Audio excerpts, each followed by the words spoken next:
بينك وبينه. اخر موقف بيني وبين زياد قبل يموت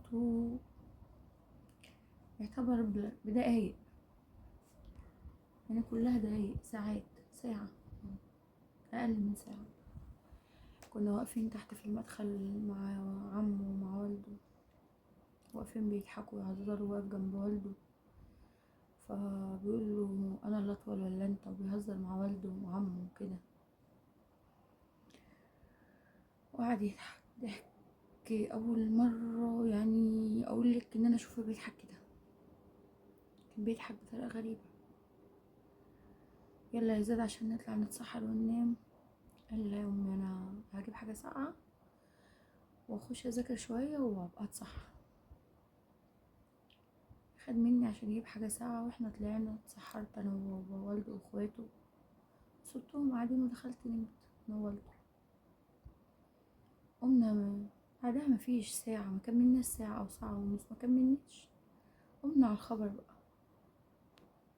دي اخر دقايق شفته فيها، شفته وهو بيضحك وبيبتسم وبيهزر. كان دليل ايه؟ ان هو شايف هو رايح فين، او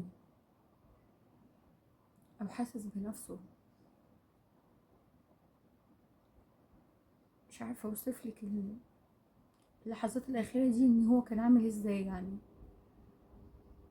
كان عامل زي الطير اللي محدش عارف يمسكه، وعمال يهفف ويضحك ويجري.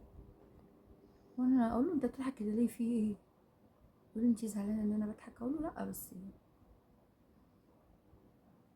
طب اطلعوا انا جاي وراكم. طلع بقى بره يجيب الحاجه الساقعه من المقلة على الشارع، لقى اصحابه واقفين، واحد اسمه اسلام وقف معاه، لقى عبده صاحبهم التالت ده جاي بيقول له ان صلاح ومصطفى رنوا عليا وعايزيني جوه.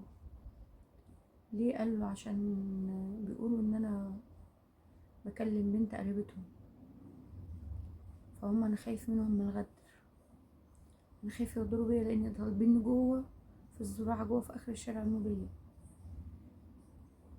قال له طب لا تعالى معايا، عشان انا قلت لهم ان انا هجيبك معايا وانا عايزك معايا يا صاحبي، عشان هما بيعملوا لك حساب. فراح معاه هو واسلام صاحبهم التالت.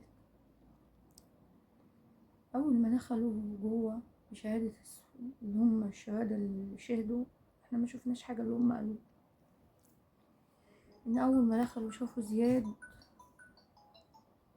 اللي جابك؟ انت جيت لقضاء.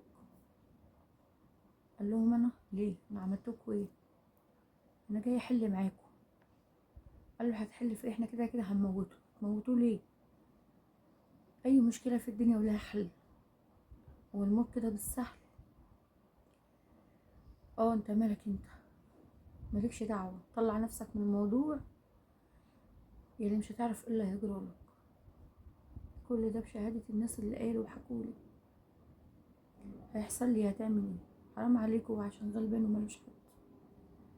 يعني انا بتقولوا لي لا، انما هو غلبان وملوش حد. لا طبعا مش هسيبه. قال له لو ما سبتوش بمزاجك هنسيبه لك غصب عنك. قال له هتسيبه ازاي؟ قال له هضربك وهموتك. قال له هتضربني وتموتني؟ قال له اه. قال له هتضربني وتموتني ازاي؟ قال له هضربك كده. وراح ضربه بالمطوه في قلبه، هي من كلمه واحده كده، هضربك كده.